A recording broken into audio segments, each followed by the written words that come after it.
Then yeah, wrong 'un. Let me just make sure I've got this kind of sorted out. Oh, I say, Adrian. What? Oh!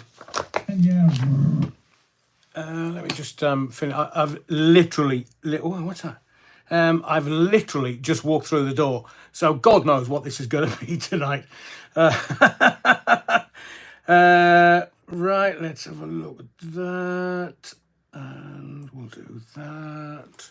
And let me see if...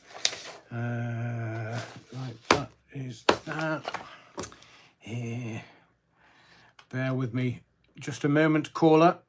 So, quick question. Would you prefer the full get-up? Do you want my dinner jacket on? Would you like me to go full-blown BBC continuity announcer? Or are you happy with the snooker referee look? Let me just have a look at that. I'm just getting everything ready. Oh, honestly, all the stuff that I normally do that you don't see, that I come to the live with. Oy vey, my life. Yeah, Chris. You been in court, Adrian? Yeah, courts are closed today, you're wrong. Mr. John up 1. Oh, I say, full dinner jacket. Right, I will get to those in a moment. I just need to get, because this is literally going to be a 2-hour stream of consciousness. I have no clue what I'm going to talk about tonight. I will explain why, of course, but I've not. I've literally just gotten home from a family event today, which was absolutely superb. Just superb. I'll tell you about that in just a little while. Right, let's get into some of your comments. We'll get to the... Oh, have I done the legendary Battenbergers? Let me just check something. Yes, I have. Good. So there's lots going on. Some things I'm like laughing my cap off at because it's just silliness personified. And I'm hoping that with some of the stuff we talk about on the channel, you're getting to see through the games.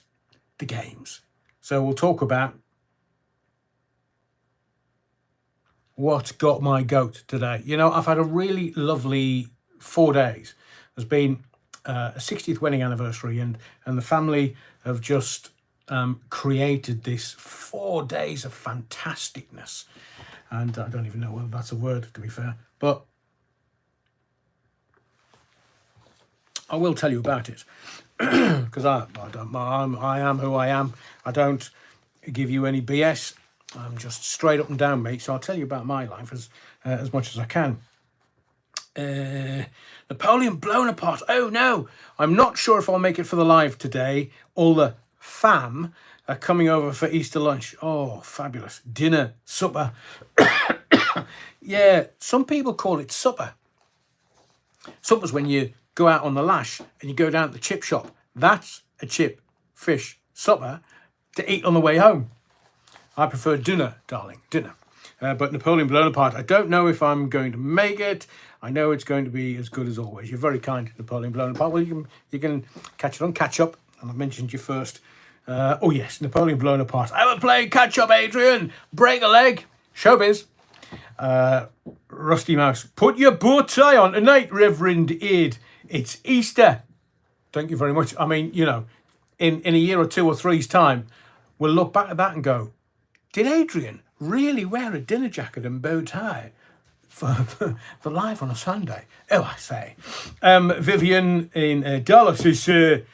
Sunday sermon awaits. What delight tonight, you wrongin'. Adrian, pray tell. Thank you, Vivian Darlow. I'm not too sure, to be fair, because I haven't got a clue. Top of 69. Evening, you wrong'uns. And Mr. Jollop, good evening, Adrian, you wrong'un. And to all wrong'uns in the body of the Kirk, this is, for this live, it's all kicking off in Tel Aviv, I see. Is it? Well, you know that I've told you what it's all about. So you can observe and just go, yes, that's just, you know. We know what the outcome has to be, so we're just monitoring what's going on along the road. Ben Gurion Canal. and getting the oil and the gas out of the East Mediterranean Sea and the trillions of dollars worth of gear and energy that's under the Gaza Strip. So it might be kicking off in Tel Aviv, which is not in Gaza. Do you know, I've only ever driven kind of past and through Tel Aviv. I've not stopped because it's kind of funky and youthful. I was more interested in going to Jerusalem. And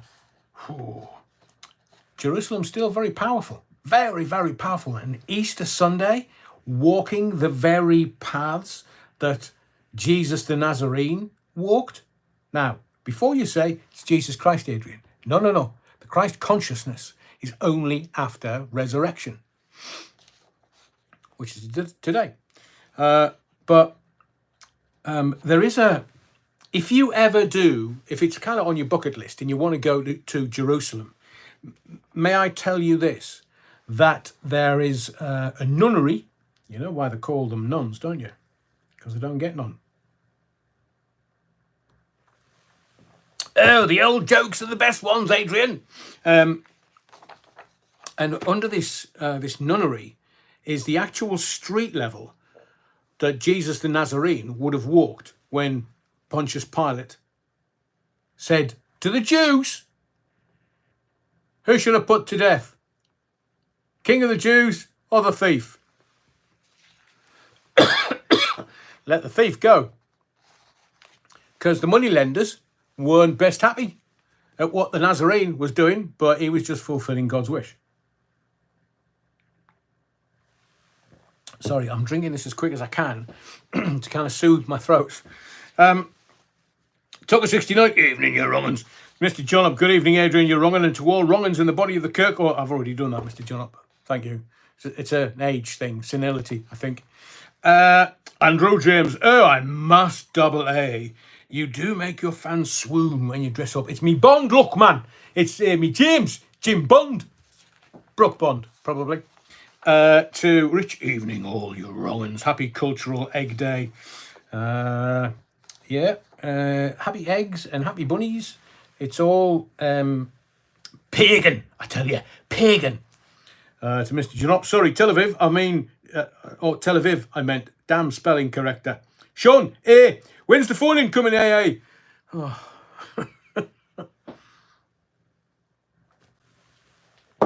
I have got some very good people on looking at, technically, what I want to be able to do is I want you to be able to call a number, because you want to talk to me on the phone in, my phone up, take your number and call you back.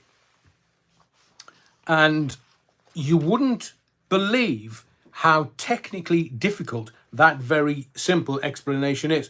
Got people looking at it, very technical minds, very able minds. I've got software and hardware people looking at it. And back in the day when I used to do the phone-ins on commercial radio, or the BBC for that matter, you always just had a switchboard, somebody through the glass, switchboard, and somebody call you back.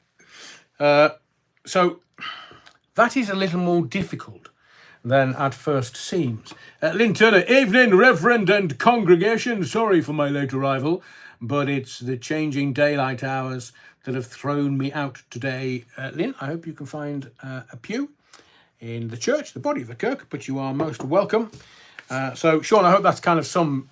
We've literally been looking at this for months and months and months. And I'm being told it's either you spend thousands on it, Adrian, or you don't do it. But I really would like to do it, because you don't have that facility. You don't have a free voice. I don't know how long I'll be able to, or be allowed to do it for, but there should be, as this. Civil Defence UK. Is it correct Alex Bellfield was released on tag Thursday last week? No. Not as far as I'm aware. And I guarantee you, there are the usual suspects that would be crowing about his release. Do you mean Baldy, Alex Bellfield? Remember what I told you in one of my first videos? Baldy Bellfield.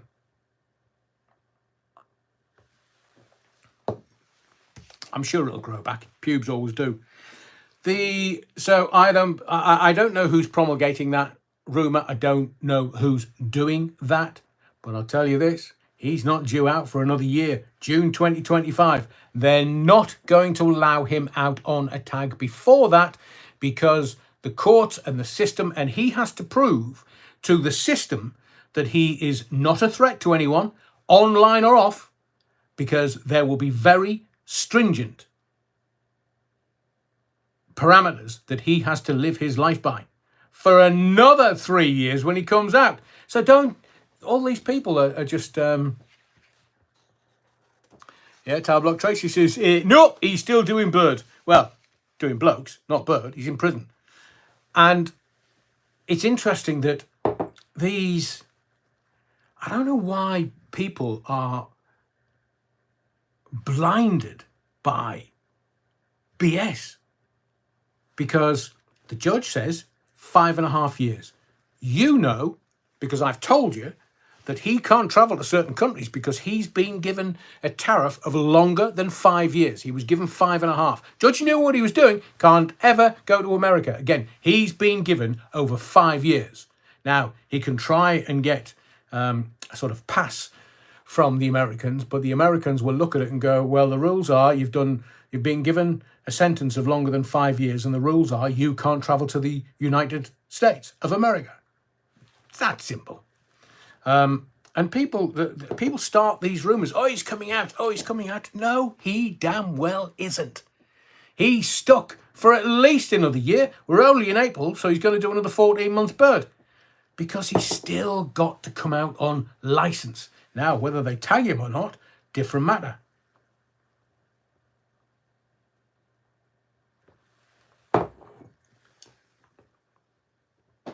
Retro on his bike says, I agree. Criminals like Bellfield very rarely rehabilitate after such a short spell in prison. He'll do 2.5-ish. Be nearly 3 years. June 2025. It will be 3 years in the September of 2025 that he was sentenced. So he was sentenced in 2022. I believe that he is having a torrid time inside. And how do I know that? He's got no hair. But I told you 18 months ago in one of my first videos, when Alex Bellfield is highly stressed, his hair falls out. I told you this because his hair was falling out while we were having dinner. He never told me what he was stressed about, but his hair was falling out in clumps. I was having sweet and sour chicken with egg fried rice and ginge. Added ginge. And I don't, that's not a slight to him, because he knows, and I know, what happens when he gets stressed. He knows and I know why he was put in jail. And you have to remember that he is a self-confessed liar. And he confessed to being a liar in a court of law in this land, in the defamation case that Jeremy Vine brought against him. He admitted that he lied. So all these people that are just conveniently not giving you that little truth, if they don't tell you that and say, oh, it was just hurdy words. Grifters! Grifters! Let's have a grifting alert. Oh, shit, need to go on tour to earn some money. It's one of me income streams. Hurdy words! Bollocks!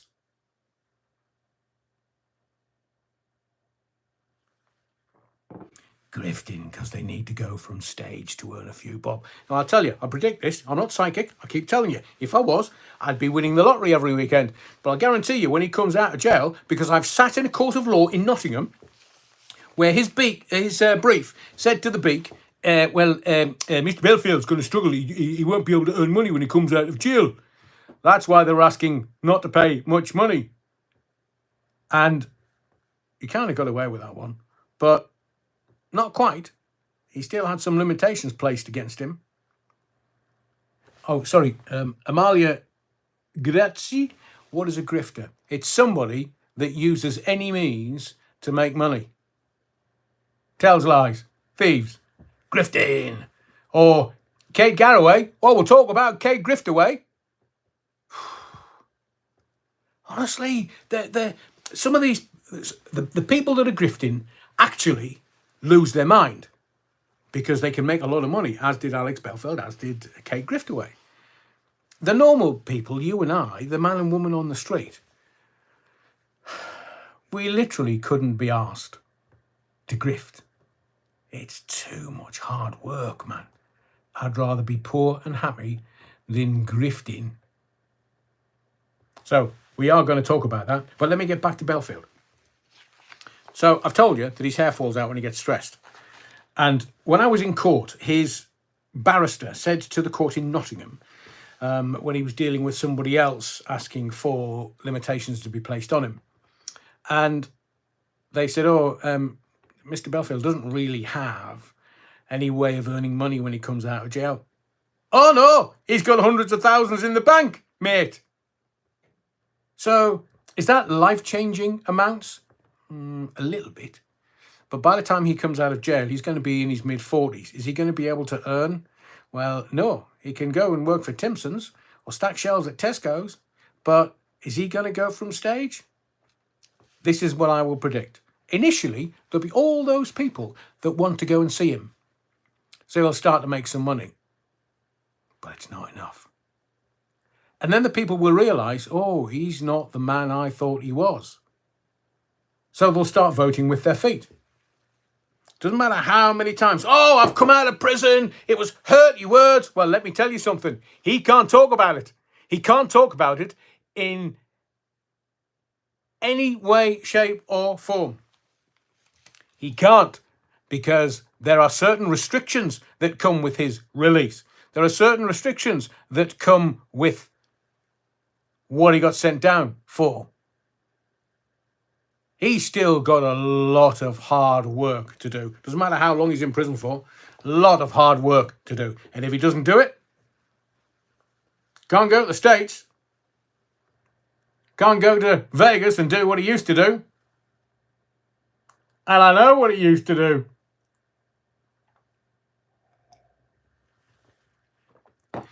Who's that? Rich says, BBC series called Hustle.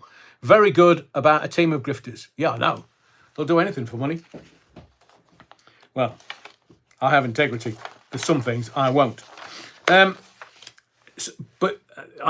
think I know that there's a lot of critical thinkers that listen to the lives on a Wednesday and a Sunday and think through what I talk about. Sometimes I talk it in code. Sometimes I talk about it in very subtle terms. Sometimes I'm just blatant and have a balls out rant because I'm a bit brassed off. But hang on, where's Tracy gone? Tablock Tracy, Chris Mundy. But she would say that. She will hardly say he's hanging from a rope. Correct. And you have to understand, when people think that their money earning capacity is threatened, they will do anything to keep that money earning Vernon coming back in. It's all about the Benjamins. Anybody can be bought, except me. I do this for free. I can't be bought. I don't have a price. I have integrity. See, riches don't matter to me. I've had it. Didn't care. I was very well off at one point, and I just thought, I want to go away on holiday. You know, just throw a few thousand at a holiday. I've got nobody to go with because I was such a controversial character on the radio. I couldn't trust anybody that came anywhere near me. Everybody had an agenda. Everybody. So I was single for quite a while. Now, very happily married. So I can't be bought, and it's a fabulous feeling. It's a wonderful feeling to have when, as much as they would try, they can't buy me. But Bellfield was bought off. Oh, yes, to the tune of hundreds of thousands. And when it gets to December this year, you'll find out how much money he's got and how much money he spunked for Jeremy Vine's court case to say, I'm a liar, Your Honour, I'm a liar.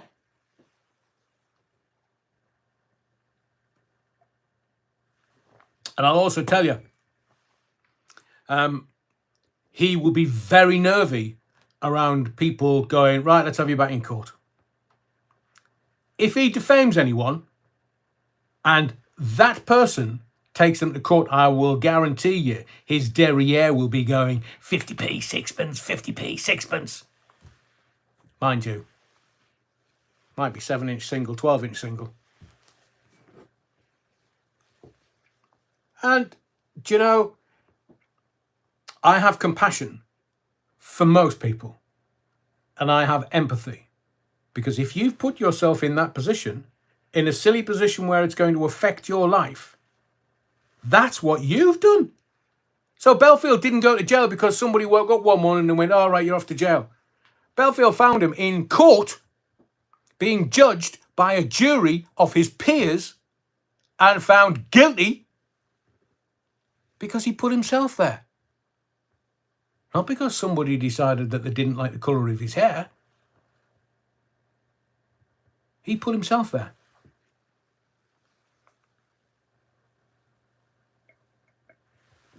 Now let's get on to so what we're going to talk about this evening. You see, you're not necessarily distracting me, but sometimes I just have to give you truth. Because you can't argue against truth. You can't. Don't confuse me with facts, me mind's made up. So welcome to Trans Visibility Day. Token Day. We will get into that. Because as a Christian man, to say that I am brassed off would be a massive understatement. Kate Griftaway. Stop it, Kate! Stop it! I don't care whether it's PR. Stop it!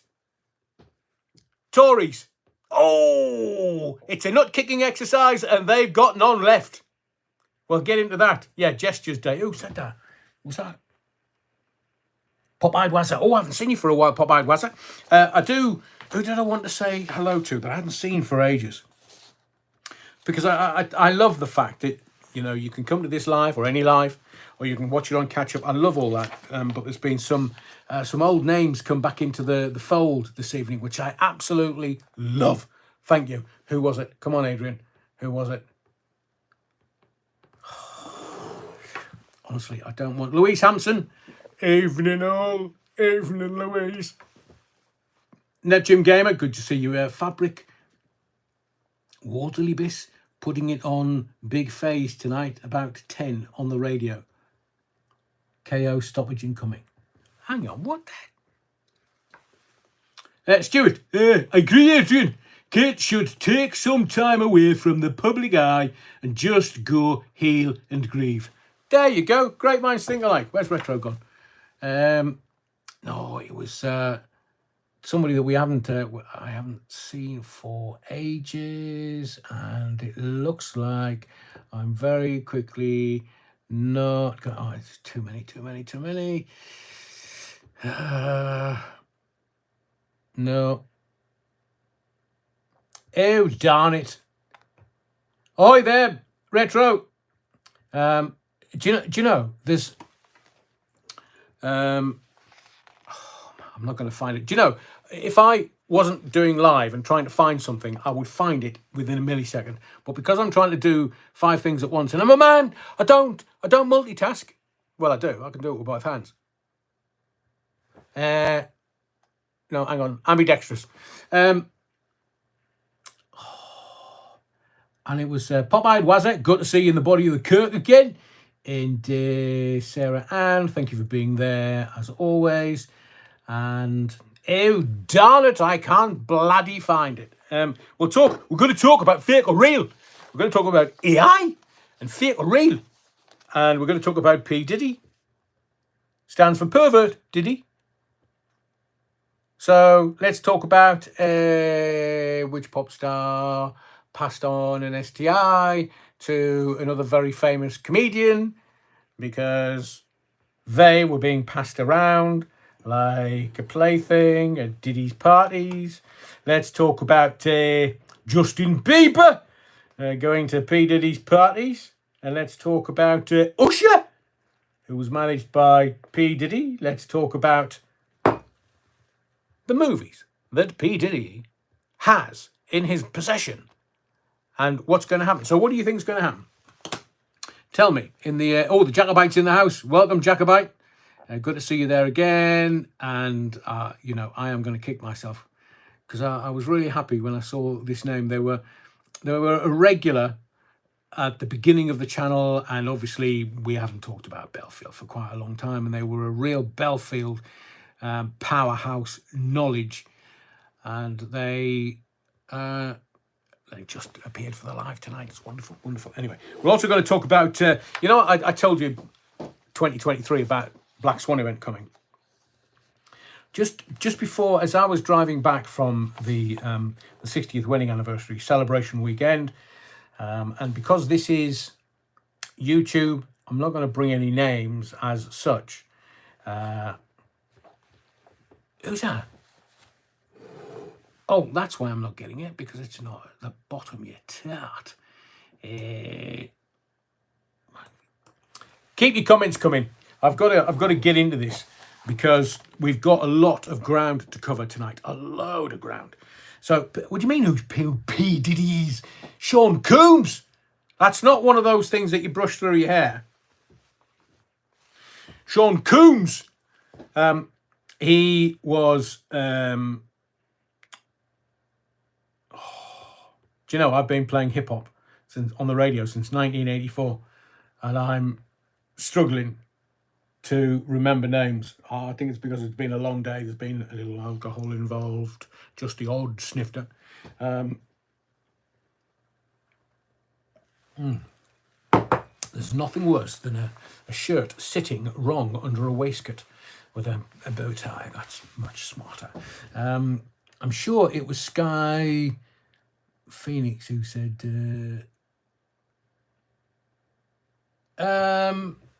interesting, Dale Steele. I always thought Combe was a Jewish name. It's not one of the tribes. It's not one of the 12 tribes. But let's get into stuff. Thank you to the legendary Battenbergers, to Better Days. Hi, Adrian. How did you learn to write and speak so naturally in terms of professional presenting journalistic skill? Don't know. It's not something that you can't kind of go, I'll give you this skill. It's something that is in everyone. It's an innate skill that's in everyone, but it needs a professional to bring out. But I don't know, a daft lad getting away with it for 40 years. And Better Day says, I think so, sir. Having knowledge is one thing. Presenting it with a vibe and clear thought is another, without the mind freezing up. You can tell loads of people. I mean, there's different. I'll give you for an example. Gary Davis, Radio 1. And he always nailed the voiceover. Always. He never made mistakes. Always nailed the voiceover. Now, normally, when you're playing vinyl, the head of music of a radio station would give you like a 7-inch single, and on the front of the 7-inch single would be the intro time. Say it was 23 seconds. It'd be the running time of the record, and whether it was a dead end or a fade, so that there is something called forward progression, where you're literally taking the listener. So you're coming off the end of one song, and then it's the mountain and it dips into the valley, and then you start the next song and it builds up the mountain. And what your job is to take the listener from the crest of the wave that is the mountain over the valley to the next mountain and just keep them listening. That's the job of a presenter, commercial presenter, in my experience of 40 years. And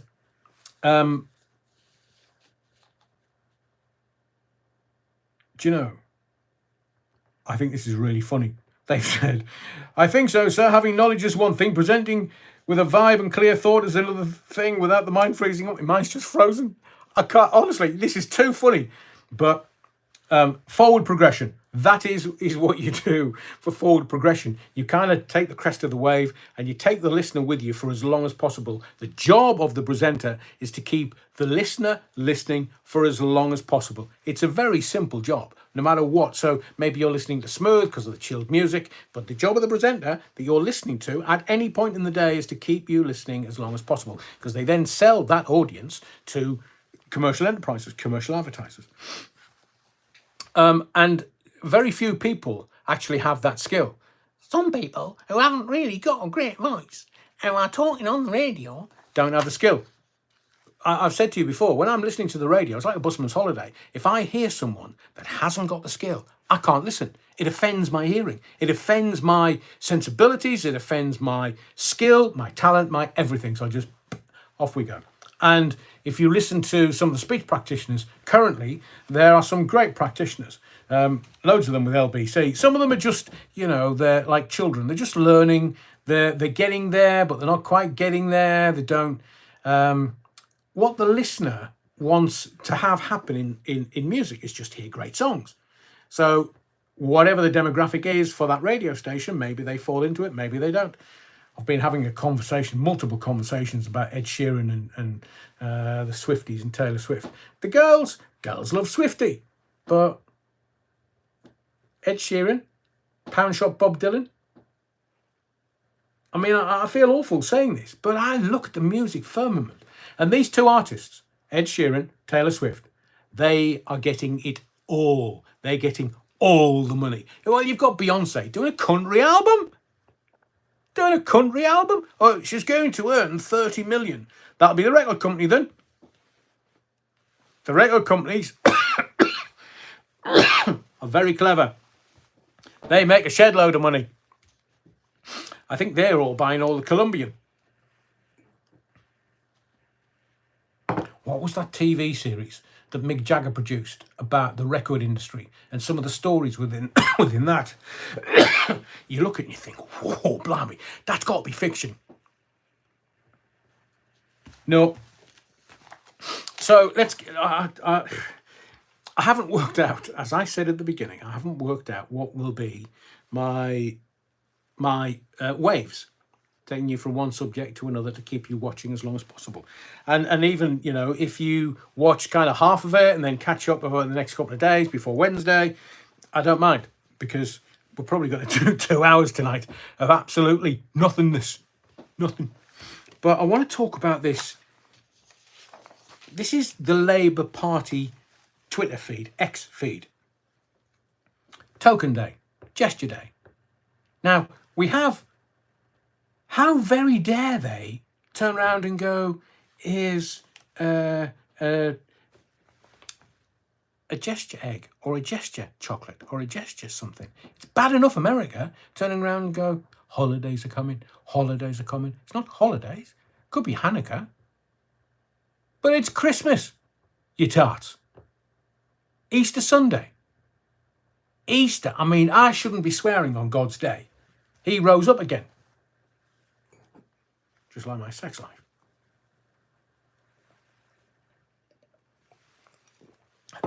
Rose from the dead. But it's Trans Visibility Day. Now, I'm sure that if you are a regular to the lives and the videos on this channel, you will know I'm one of the least judgmental people on planet Earth, because everybody should have the right and the dignity to live their life how they see fit. If it's against the law, then that is a different matter. But Trans Visibility Day on Easter Sunday, which caring, understanding 90s type decided that that would be a good idea? Foxtrot Oscar, you tart. Not a great day, not a great idea, and not on Easter Sunday.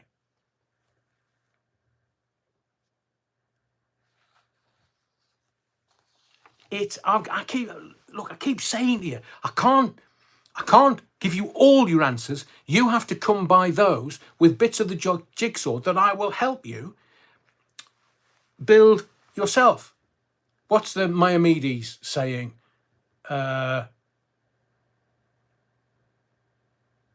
Give a man a fish, feed him for a day. Teach a man how to fish, feed him for a lifetime.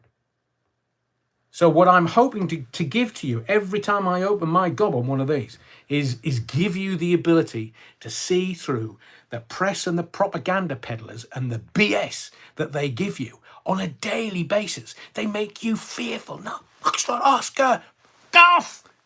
We're not fearful. We're full of courage. And we can see the BS that they put in the daily newspapers. I buy them every day. I can see it. I laugh at them. There's Richard Digger Murdoch and his $200 million Montana ranch. He's 93 years old. How the is he getting it up in 93? How? Is it the little blue pills? Hugh Hefner had the money and the wherewithal, buy the blue pills and have any amount of... I mean, he's in his ranch, on his honeymoon. Fair dues to the boy. But let's talk about the political tokenism. And I keep saying to you this. Is Keir Starmer scaring you yet? Don't come crying to me. You decide with your conscience who you're going to vote for. But don't come crying to me. But I will tell you. And I leave these as historical documents so that in 6 months or a year or 18 months or 2 years down the line, you will be able to say, oh, should have listened. Because let me tell you what's happening. The Tory party, it's not a party anymore. It's not even a good time. Rich boy doesn't care whether the Tories sink or swim. Doesn't care. Literally. I nearly swore there. So, you know, forgive me. It's Easter Sunday, so I'm trying desperately not to swear today. Although I could do 1,000,000 times over. But Rich boy is killing it dead. Dodo. Stiff. Well, at his age. Why is he doing that? Communism. He's not interested in political parties. All he's interested in is power and money. Grubby rich boy. And what is he doing? He's just selling. He would sell the kitchen silver out. He would sell it off. Doesn't care. Doesn't care. Won't care. You can't make him care. He doesn't. Because him and his missus are nearly billionaires. They will be now, after what they've taken out of this flaming country. Oh, no, it's got nothing to do with me. You know, what the wife does is down to the wife. Who's that? Let me tell you, Barry. Let me just write that down, Barry, and I will get back to it, I promise you. I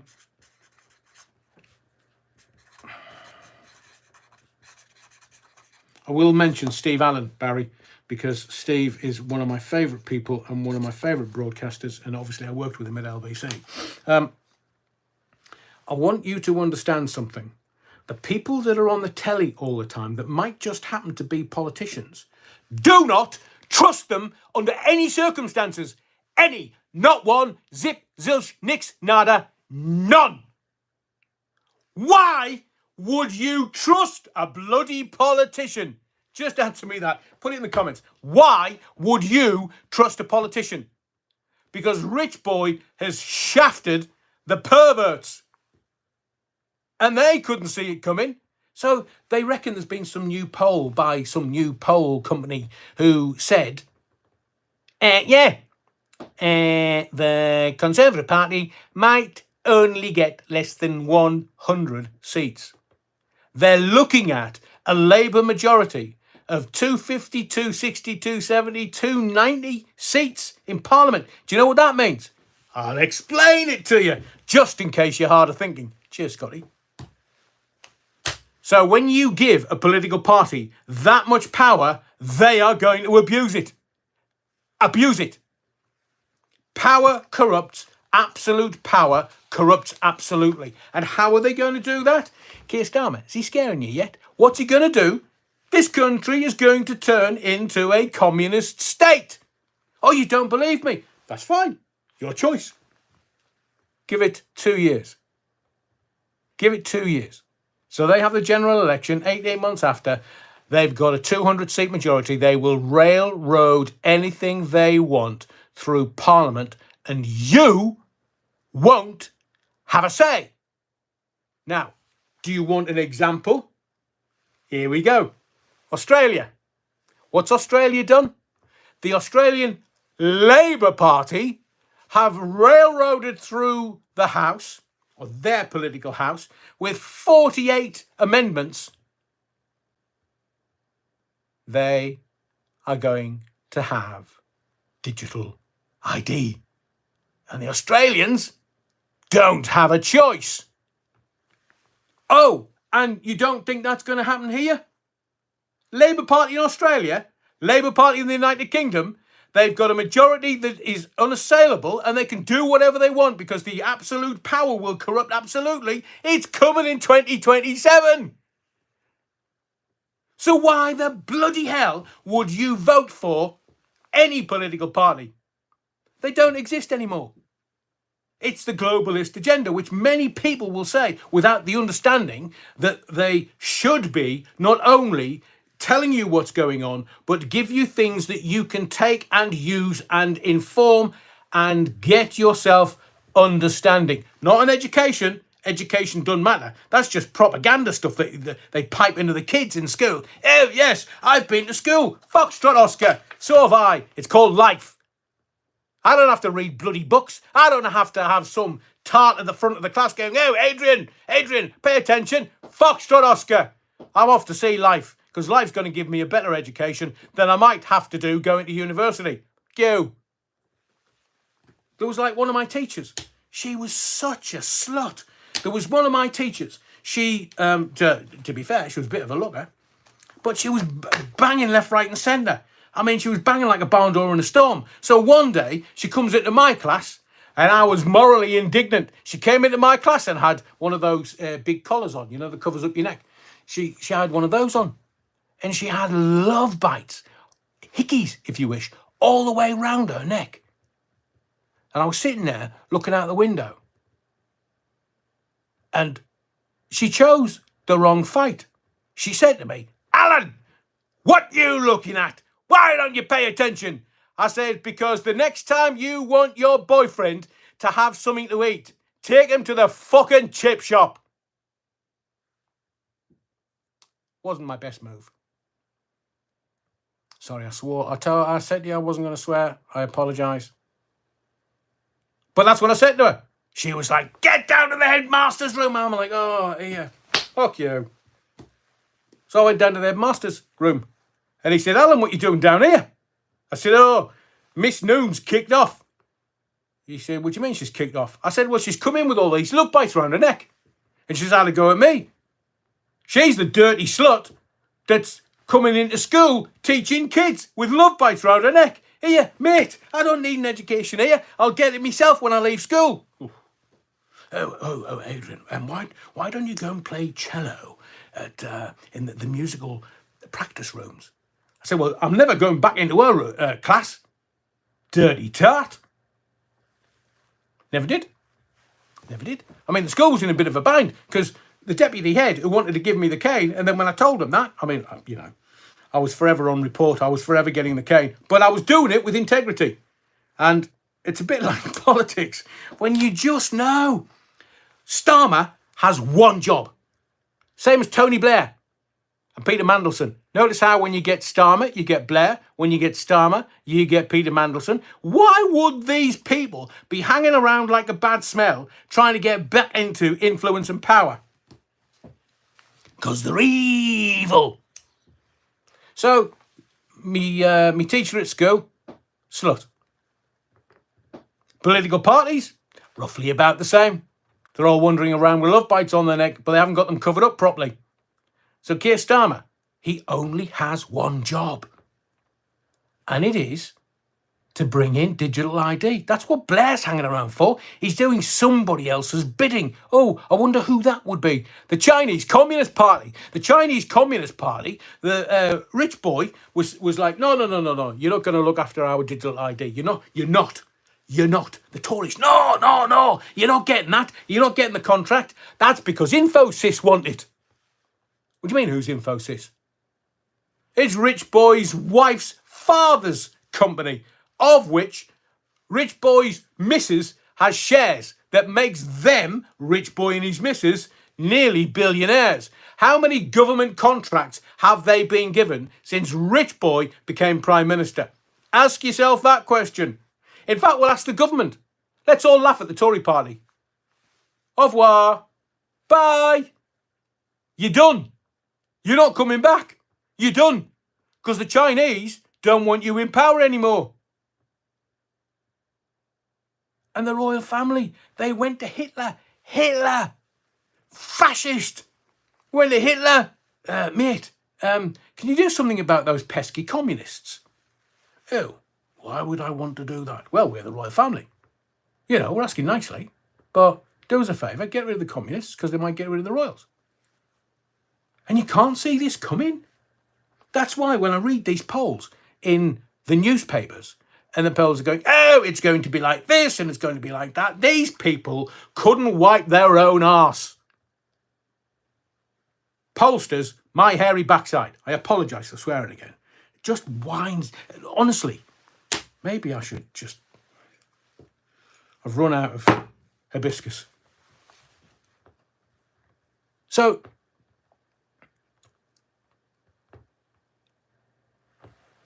Tailblock Tracy, you only have to look on the website to see who is in the everyone from supply chain directors to computer infrastructure. We know. There's somebody was on one of the lives. I was talking about the Chinese Communist Party, who are literally taking over the world. And I'm telling you this. This is not about, it's a political ideal or theosophy, and communism kind of works where every man's equal, except some men are more equal than others. And communism, do you really want that for this country? Let's blow the whole bloody system up. Let's find a new way. You know what the Third Reich stands for, don't you? Third way. And the minute you start talking about that, people go, oh, he said something about Nazis. He said something about... I've just mentioned theosophy. Let's have an adult conversation, because it doesn't matter what you say or what you do. You will do as you are told by the communists. And that's why I keep telling you, this is about energy efficiency. It's about having control of your own destiny. Now, we don't. We've got some shite oil in the North Sea that the Scots think, and we're going to get to them in just a little while. Humming Yusuf. Joke. So, it's having the ability to determine your own future with gas and oil, energy. Energy independence. The Russians have got it. Chinese have a little bit of it. The Americans, well, they do have some in North America, but the Caspian Sea, within 5 days of 9/11, now you've probably forgotten and you don't know this, but it is out there in the public domain. Vladimir Putin. I mean, look, he's been president of Russia since God was a boy.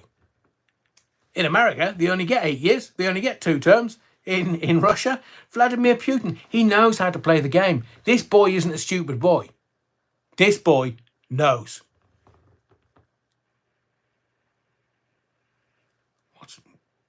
Sorry, Retro. 88 minutes is all the debate on net zero talk.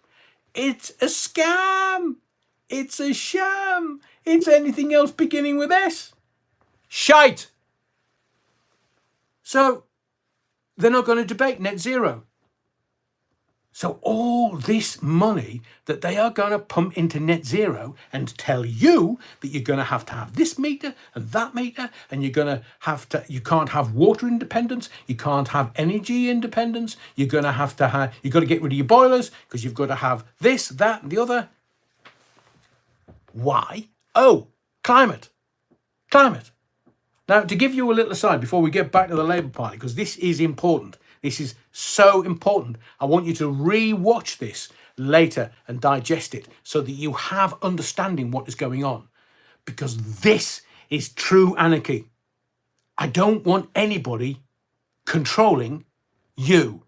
Now, some people will go, oh, he's a lefty, oh, he's a righty. You can't put me in a political box. You can't. Because I'm on the side of the man and woman on the street. Not these idiots that 5 months later go, oh, it's going to be a Black Swan event. My hairy backside. I've been telling you since 2023. And why did I do that? Because I don't want you controlled. I want you independent. I want you independently thinking and thereby protecting you, your family, your kids, your grandkids, your lineage, your history, so that they can say in 100, 200, 300 years, granddad, grandma, they did that and they protected us.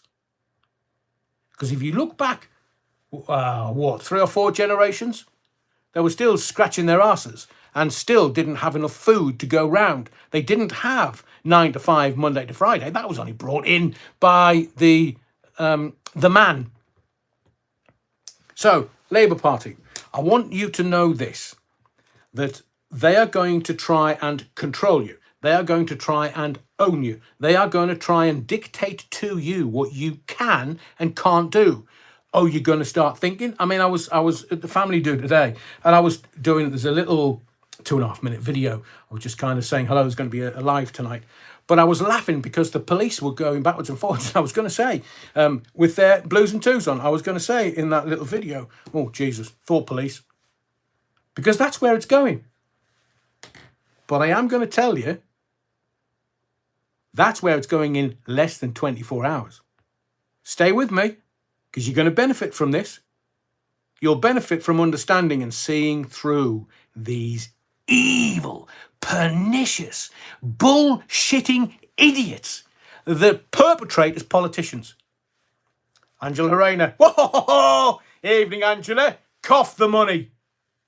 Because we, the taxpayers, are really, really upset at you. You don't get it, do you? As you're waltzing around Westminster.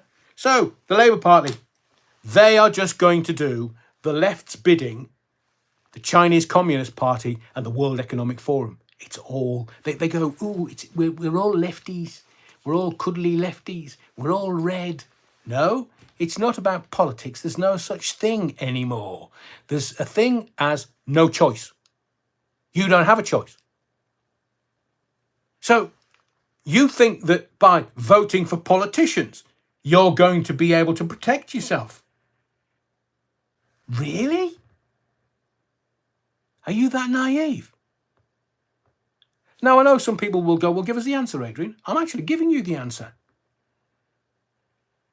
Vote with your conscience.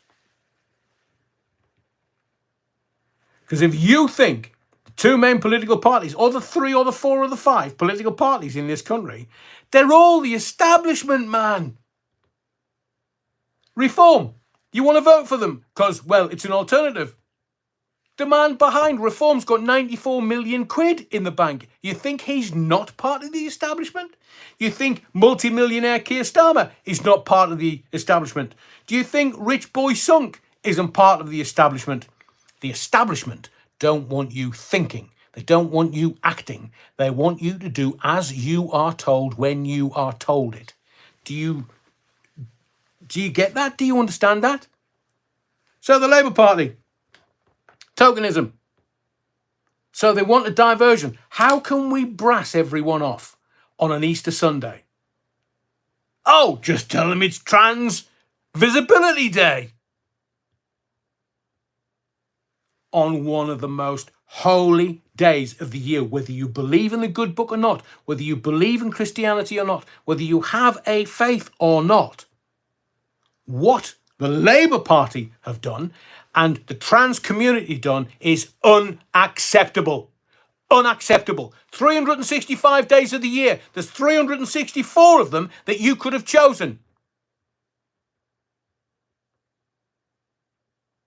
Now let me tell you something else. There are people in my family and your family that laid down their lives for you to have free speech, not to spunk that free speech up the wall. Not you per se, but communities are disrespecting those that went before them. Now, I have told you many times, and it might feel like this is sort of a stream of consciousness. It is in essence. But I've told you before. If you tolerate this, your kids are next. Your kids are getting it. And oh, by the way, if World War III does break out, it's not going to, but if World War III does break out, who we're giving the guns and the uniforms to? Had a weird shite, man. They're going to defend me. I've expelled tougher stuff. Give them a gun to be like, what's this? Does it attach to PlayStation 5? No, it doesn't. Get the uniform on. Get out there. So all this queer for Gaza. Literally, these people I can't believe how stupid they are. So they don't get that they're protesting for a community that if they went out to Gaza, they'd be stoned to death. Don't get it. So why don't we say to them, well, I'll tell you what, look, it's a bomb site, but here's a gun, there's a uniform, tell them you're queer. Because they think it's sort of edgy, they think it's sort of trendy, to use an awful word. They think that people are going to take notice of them. No, we only take notice of people that actually go to the front line and fight for what they believe in, because our community and our heritage, we have relatives that have laid their lives on the line to keep fascism at bay, obviously, because they want to have a communist takeover.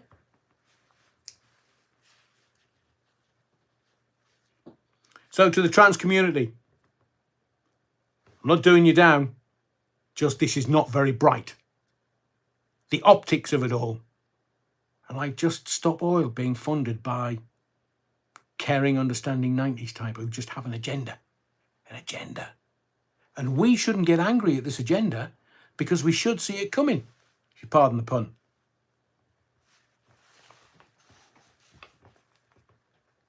And to the communists, look, I've been a card-carrying member of the Labour Party for many years. I'm not anymore. I was a card-carrying member of the Tory Party for many years. But not anymore. Because I refused to be pigeonholed. That's why I did it. The three main political parties. Card-carrying member. At the same time, some of them. And people are like, oh, you're one of them, or you're one of them, or you're one of them. No. I see through the bullshit. Because that's what it is. Politics. It's a rigged game. I've told you before, right at the very beginning of this channel, I was telling you that politics is a rigged game. And how can you tell when a politician is lying? Their lips move. They're not interested in you. They're not interested in doing what might benefit your community, my community, and the greater good. They're not interested. They're just interested in corrupt power. They're just interested in making as much money as possible. So to the trans community, do your best. We've seen through it. We're not going to be engaged by it. We're not interested anymore. You can shout and hector as much as you want. We've seen through you. Oh, I'm protesting for Gaza. Get the gun, get the uniform, off you go. There's a war on. Oh no, I'm protesting in London. Foxtrot Oscar, pick up your gun and go and fight with the Gazans. If that is the courage of your convictions. Don't point at communities and go, oh no, you can't do that. No. Or I think you'll find, there's the gun, there's the uniform. You go and fight for the courage of your convictions. And the trans community, what the hell were you thinking? Easter Sunday? No, it doesn't work anymore. It doesn't. We've seen through it. Your community, cannot dictate to me and my community. Why? Because I'm one of the least judgmental people you'll ever meet in your life. I believe in dignity for everyone, including you. I believe in dignity for the community. I believe in the greater good for the community. I believe that we should all be fighting together against the evil that is the political establishment. And I've told you before, for 2,000 years, we had the priestly classes deciding what we can and can't do. We had then the political classes deciding for 400 or 500 years what we can and can't do. And then we've got the corporate classes. And the corporate classes are going to have you eating bugs. They're going to have you doing things you can't even imagine now just to exist. Not to survive, just to exist. And it starts with Keir Starmer and the Labour Party. Is Keir Starmer scaring you yet? Because he should do. Because the stuff he's bringing in, it's already started in Australia. They're bringing digital ID in, which means you can only go on holiday when they say you can go on holiday. And oh, you're spending money on something that they say you can't spend money on. Try and get your money out of your bank. Digital ID and digital currencies. 2030, that's when it's coming in. And don't think that when you go and tick a box, it's going to change anything. I've told you before. Ken Livingstone, if voting changed anything, they'd abolish it. For Barry, very quickly, he said, what happened to Steve Allen? Steve was taken off air at LBC. Steve, again, like me, just ploughing his own furrow, being very funny, very insightful, acerbic, and just doing fantastic broadcasting. But ultimately, bloke upstairs goes, Adrian, what are you doing? What do you mean? I'm getting massive audience. Ah, yeah, but what are you doing? Well, I'm getting massive audience, which means that you can sell that audience to advertisers so you can make money. It's not what we want. What do you mean it's not what you want? I'm on a contract.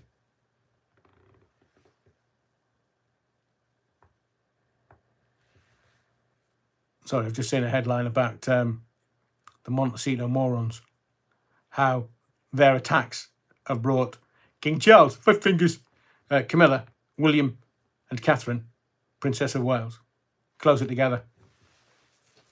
So what happened to Steve? I would suggest that he was paid off. Had a contract, watertight contract, and they've just said, nah, Steve, we can't do that, man. But I'm funny, and he is.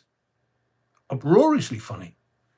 But somebody upstairs who has been told by possible advertisers, the corporate classes, we don't want that. So they've paid him a shed load of money. He's a very highly paid broadcaster. Shed loads of money. Just go off gardening leave for a year. And then he's off for a year. He's not going to come back to radio. Why would Steve want to go and do anything else? He's got more money than he needs. Why would he want to do that? Would he go back? Would he go telly, GB News, Talk TV? Why would he do that? Because you get to a point in broadcasting where you just think, oh, here, lads, had a weir, man. I'm not playing that game anymore. I'm too old. Now, I'm going to give you a saying, and I can only give you this saying with swear words. The old saying, and it goes for all the old broadcasters that've got any length of time in broadcasting. Too old a cat to be fucked by a kitten. All these youngsters coming in, woo, I know what I'm doing. Oh, I'll bet you don't. Oh, yeah, give us, yeah. I've forgotten more than you know. And that's what they do. They solve the problem with money. And Steve Allen, one of the best broadcasters this country's ever seen. Fantastic bloke. Like, not necessarily as a broadcaster, but just as a guy. Lovely, lovely, lovely guy. I will never have a wrong word said against him. Because he's just fabulous. And he was very kind to me when I was on LBC. Very, very kind. And that's the true measure of Steve Allen. Oh, what's that? Barry S. Nice. Without a doubt, nice guy. Richmond. Does he live? Is he living in Richmond? I used to live in Richmond. There's a story behind it, but I'll tell you another time because I want to talk about some other stuff. But thank you, Barry. Hope that answers your question.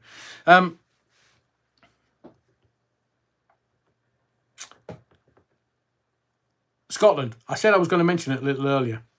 Scotland, you've got to watch what's happening tomorrow. Because there was a time where there was 8 police forces in Scotland. And they brought them all down to one police force. So Lothian and Borders Police in Edinburgh, the Ouija in Glasgow, brought them all together to become Police Scotland, one police force. And there was a time where the cops used to complain. If you went on Facebook and you were like, I don't love you anymore, you're an arse, somebody would take offence. So if they'd been in a relationship with you, say me and you been in a relationship, you wish. And I said to you, oh, here, Foxtrot Oscar, you're a lunatic. They'd go to the police and say, he's offended me. On Facebook, obviously. They were known as Facebook domestics. And the cops were tearing their hair out. Because it's not a crime. It's not.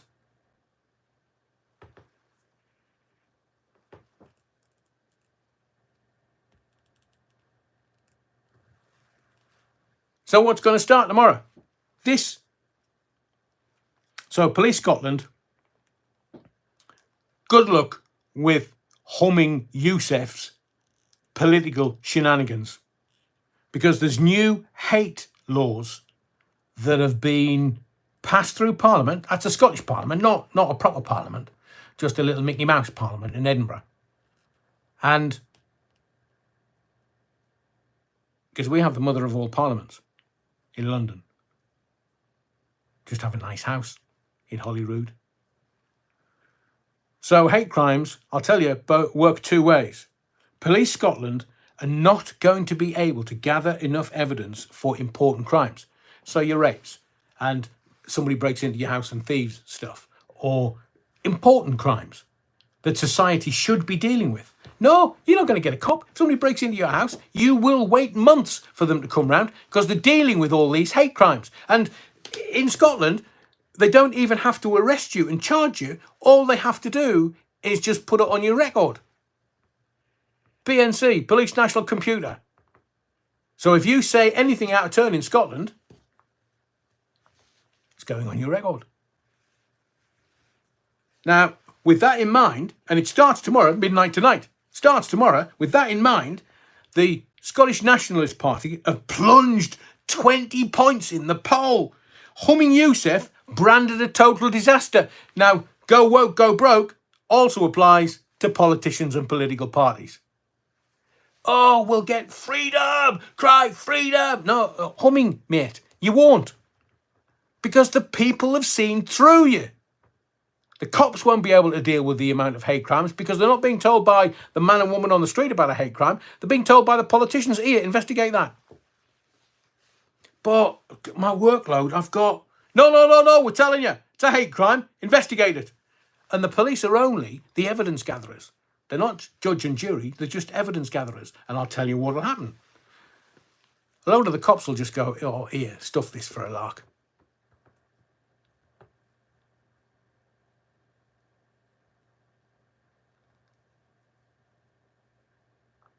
So you won't have as many police officers. You know where I'm going, don't you? You try and get a police officer now to come round. It's highly unlikely that some crimes are ever going to be investigated because there's not enough cops. As the cops have said for time immemorial, the job is fecked. And you think that humming Yousef it's a distraction, it's a diversion from the actual truth. The SNP are finished. Because now the Scots are going to decide whether they are going to allow this political system to destroy them. The country, the police force. And people will always bellyache about police forces until they need them. Jimmy Cranky. Oh, I'm taking me balls home. You'll regret me resigning. The Tories set for the worst general election in their history. They're only going to get 99 seats. I've had a cornet. Bigger than that. So, rich boy, one job, kill off the Tories. The Chinese Communist Party want left-wing communist governments to get digital ID in at any cost. Blair only had one job, get us into Europe and keep us in there. And me and you and others, oh, blimey. Imagine voting for breakfast, Brexit, you tart. How could you? Tony Blair was doing his best to get us, and Robin Cook, Treaty of Nice. Trying to get us out of, trying to keep us in Europe. Honestly, it's winding me up so much I can barely speak. They want us to stay in Europe.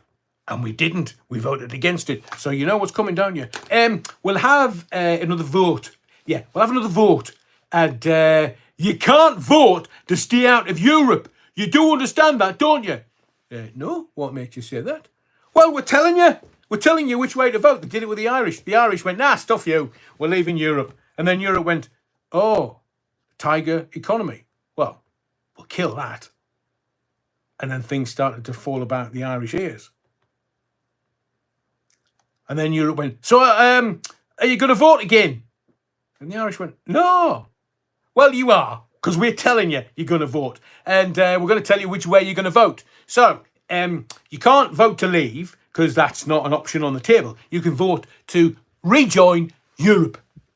And the Irish went, well, all right, the economy's not great at the moment. Maybe if we go back into Europe, it'll improve. Oh, you try getting Ireland out of the European super union. Now, absolutely never happening again. Don't trust these idiots. They're liars. They're blatant liars. Every conceivable way, they're lying. Why do you think they call it politics? There's no truth in politics.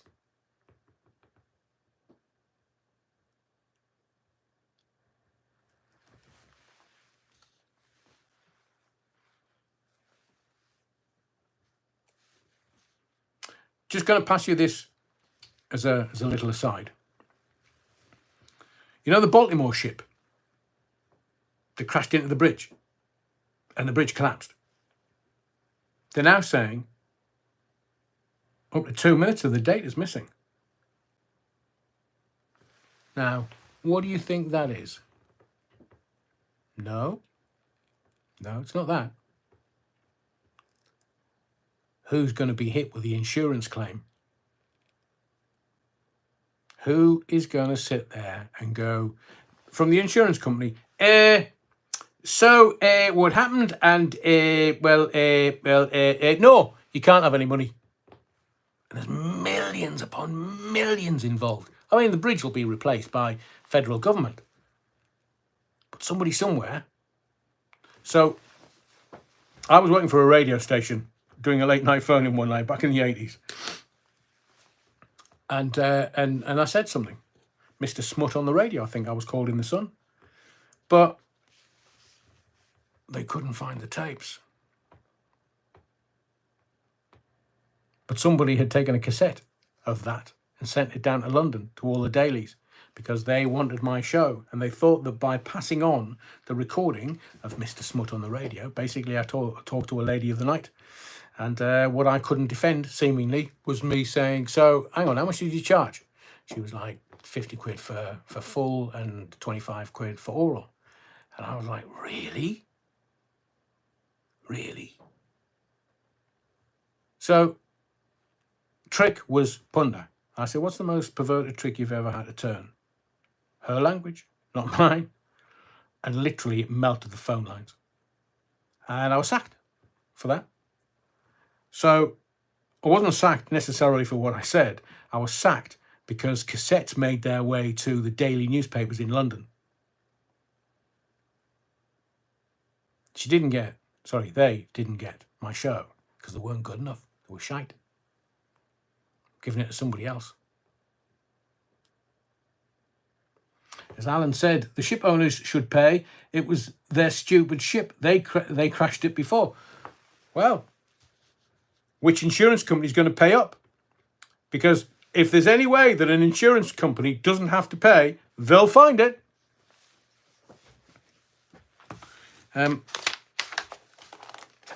Just all I'm offering to you is, and I know I went on about it for quite a while, just look at everything through the prism of the communists taking over.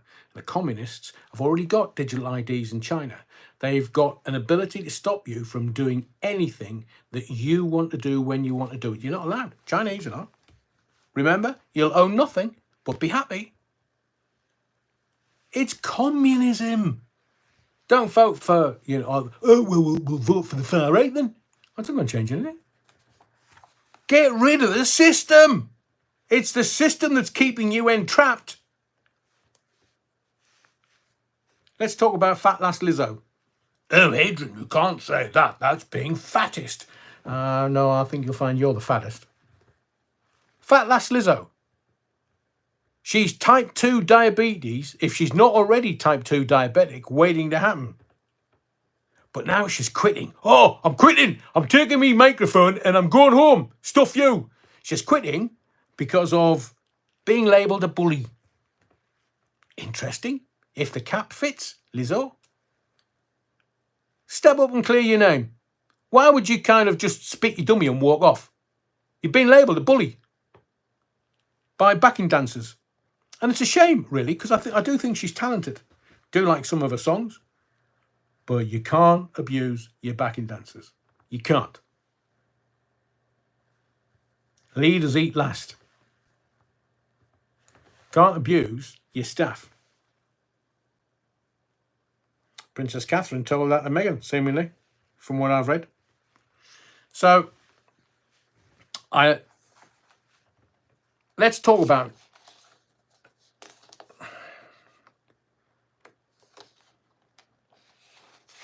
so the way the world works now. If you have followers, if you have people watching your stuff on YouTube, you'll get paid for it. If you have people interacting with you on X, you'll get paid for it. If you do stuff on Instagram, stories, and people watch it and view it in sufficient numbers, you'll get paid for it. Brilliant.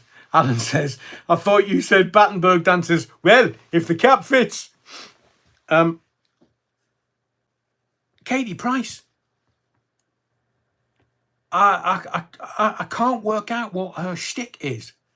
Well, I can. Bullshtick. Captain, thank you, Retro. The captain of the Dali was Ukrainian, probably brought his ticket, i.e. didn't study it, just paid for it. Ooh, interesting. But I'm not quite sure, Retro, why they would lose 2 minutes of data from, in effect, the black box recorder. Shall we do another video? And I will say congratulations to Retro, because he was kind of the go-to guy for insight. And Retro had a huge amount of people were watching his videos around what was happening with that Baltimore ship, and tons of new subscribers. Wonderful. I love seeing other YouTubers do well, because Retro, you have such a unique insight. I'm sure everybody subbed and watched because they were only ever going to get that information from you. Wonderful, wonderful, wonderful. Rich, power went off. Will that recorder have a standby supply? Oh, Retro says might be a cheap black box. Airplane black box. Blonde on top.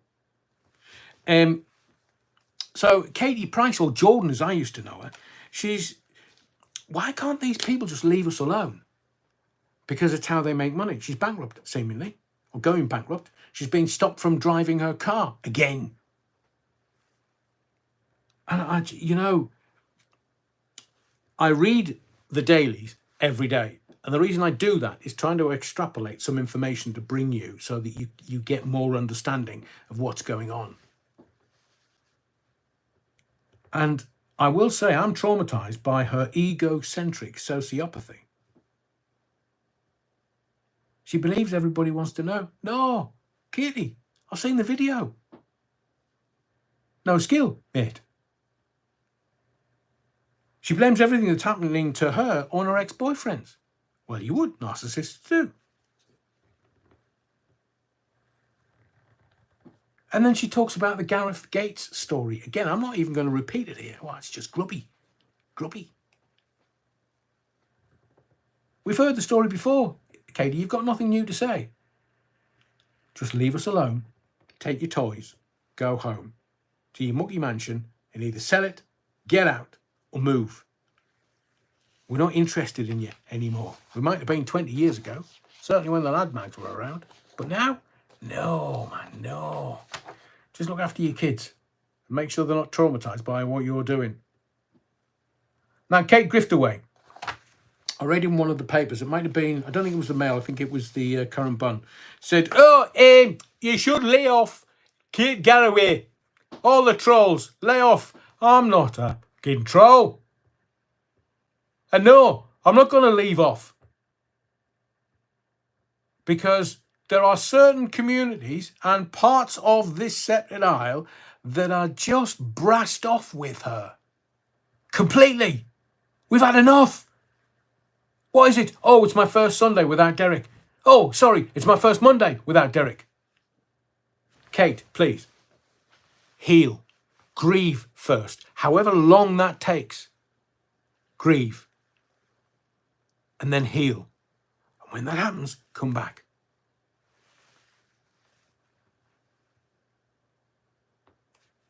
She's now saying, oh, I spent every last penny caring for me hubby, Derek. Every last penny. and you're earning between £540,000 a year to £600,000 a year. You're only paying £6,000 a month. That's £192,000 a year. That's less than a third of your wage. So 30%. Most people spend that on their rent or their mortgage. So how much did dear Derek have in the bank when he succumbed? I'm going to, in the newspaper, say, oh, if you were in that position, would you do the same? I'd sell me bloody house. If I was in the doo-doo and I was in debt,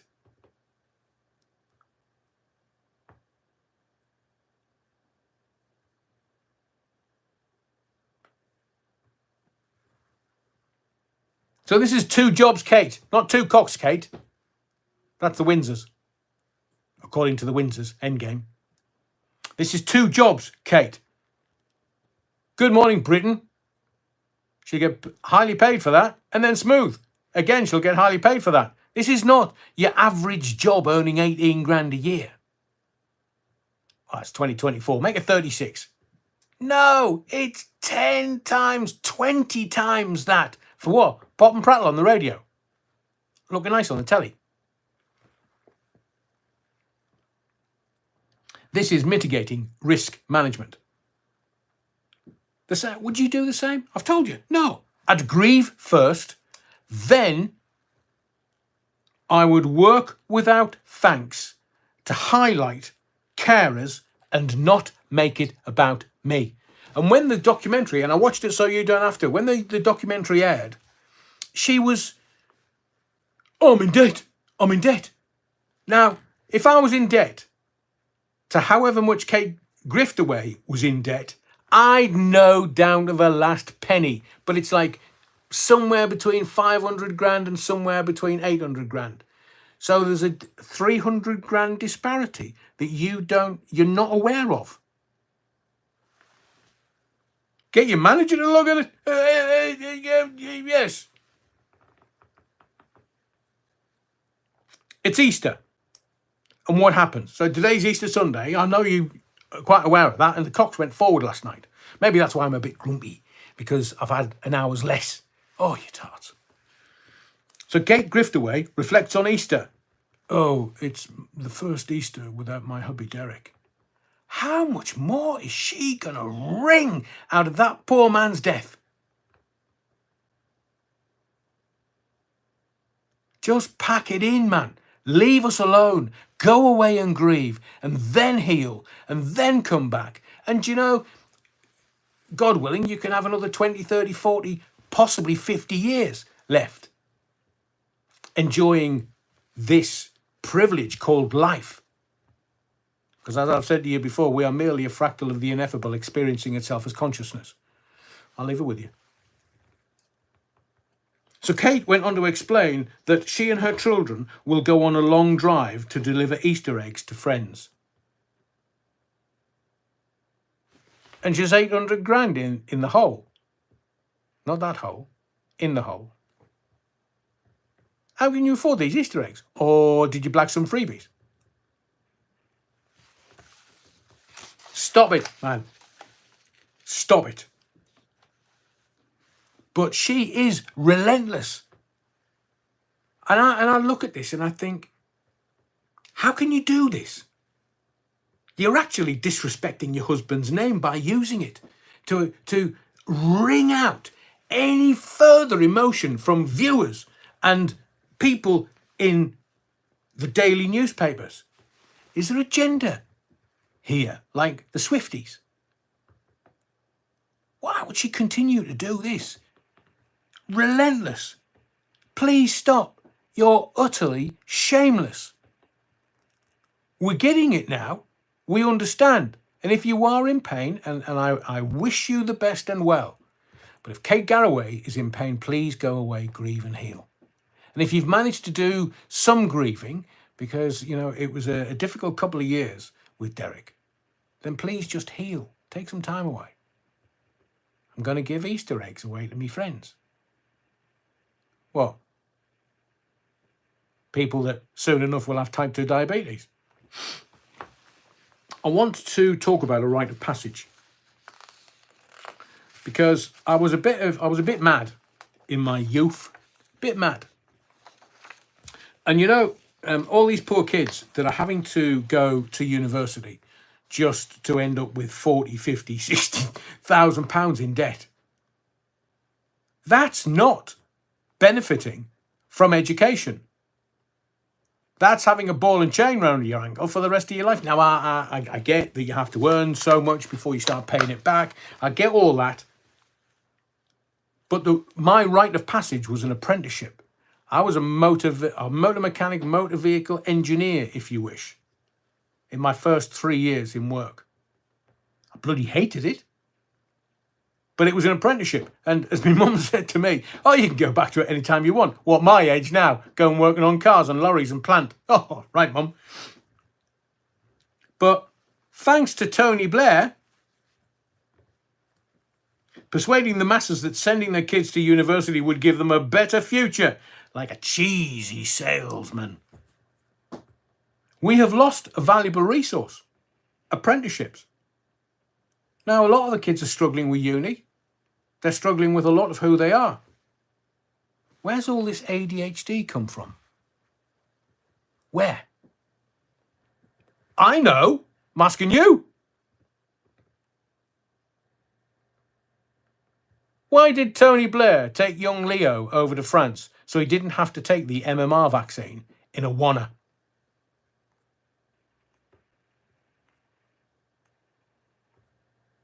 So, do your own research. Tradesmen, now scarce. I mean, when was the last time you went in via the tradesman's entrance? This has resulted in many being overpriced and unreliable. Eastern Bloc coming over here, called Treasure Island, making a fortune. Shit work, as in their work, their standard of work. But there's everybody, I want to be David Beckham. I want to be a NASA astronaut. I want to do this and I want to do that and I want to do as little as possible. Get it?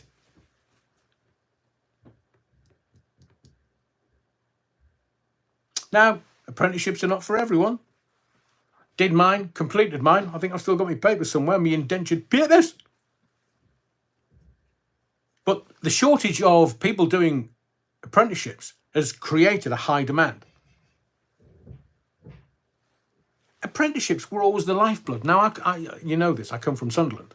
And in Sunderland, you either went down the shipyards, you went down the mines, it was always going down somewhere, or you went and worked in heavy industry somewhere, or if you were absolutely lucky, the privileged few got an apprenticeship. And I got a motor vehicle apprenticeship. I worked on cars, HGVs, I worked on plant, I worked on, everything, every conceivable way. I even worked on little still saws, they were fabulous. Degrees are overrated by a country mile. Yet they've become the essence of every public body, from the police to councils, like bobbies. They just have to have courage. They don't have to have, bobbies are going in now, they have to have a degree in policing, they have to have a degree in this, and then they can be fast-tracked because, they've got a degree. Not saving lives sends them up to be an inspector or a chief inspector or a super or a chief superintendent, or now you get to the top of the food chain. No. But it was never education. It was indoctrination, creating a mindset that accepts institutionalized doctrines. A shining example is the NHS, making you wear pointless masks. In 100 or 150 years, there will be the hindsight police. They'll be able to look at it and go, why were we not getting the PPE that we needed to do our job? Why were we getting substandard PPE? Making you wear a pointless mask. They knew to be ineffective. They're now asking men if there's a possibility they're pregnant. No, that's from drinking too much lager. Either that or I'm wrapping the old schmeckle around my waist. Common sense is being eradicated. Unacceptable. Common sense. Unacceptable.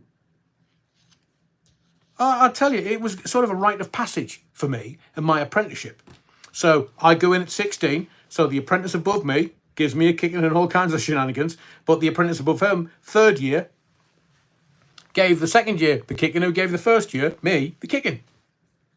So I was set up left, right and centre.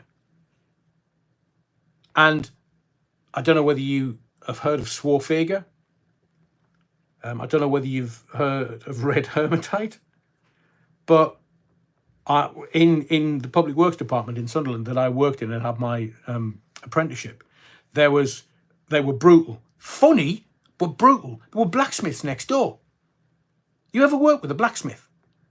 They're mad. It's the heat from the furnaces. They're mad. So one of my first day, I was told by the motor mechanic that I was working with, oh, go through there and ask for a long stand. 16-year-old, straight out of school, haven't got a clue. So I go through, I get grabbed by all the blacksmiths. They literally strip me and then stick red hermitite on me marriage guidance. God, it took me. Red hermitite is what the block on a car engine. I'm sure they still use it on a car engine to make sure that it is. So none of the gases are lost from the cylinder or with all the pressures in it, and they use red hermitite to take the block and stick it onto the engine block. Swarfega is just that soft soap that you just wash your hands. You just go in, wash your hands, away. Swarfega, honestly, the inside of my boxes were forever swamped with Swarfega or red hermitite. There was a time where, and the reason I'm telling you these stories is because, can you imagine this new generation? They'd go home crying to mummy and daddy, oh, mummy, the bad man put Swarfega all over my sphericals. It's like lube, you perv. And there was... So basically, it's you can go to university and enjoy all that if you wish. But I believe we should bring back apprenticeships, give people skills, not slacking. So this I must have been 17. So this little gobshite of a work experience. So, they would take him in for a week or two and just do bits and pieces within the garage and get a feeling for what it was all about. But he was such a lippy little tart. So I said to the lads, look, we need to teach him a lesson. Oh, we're going to do that? Oh, just leave it to me. So he had to wear overalls, and we had clamps on the working desks, vices, not vice that you see on the telly, vices that you put thing in and you turn it around and it clamps it so you can work on it and it doesn't move. So I said, right, well, I know what we'll do. So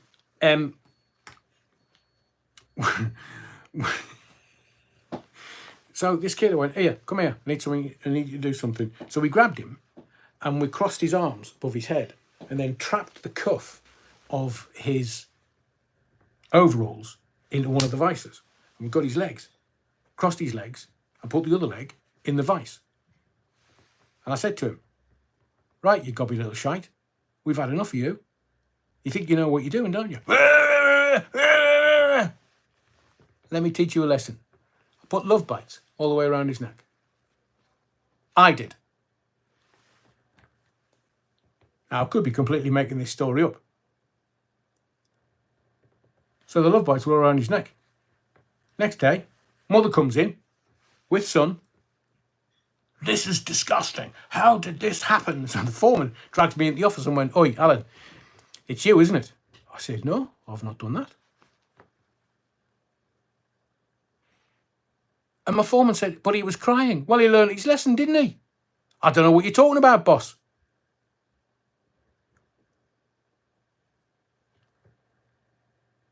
He never came back, obviously. But he got a taste of, you muck about with seriously either deranged men or hard men, like the blacksmiths, then they've got a whole world of pain waiting for you. I mean, can you imagine this generation? No backbone, no spine, no grit, no nothing. There was another one where I was third year apprentice and he was first year apprentice. And he was, again, libby. Used to think he was a hard man because he'd go off with football matches and get into fights and stuff. He'd come back in on a Monday morning. Oh, you only got a black eye. Why is somebody not trying to cut your head off?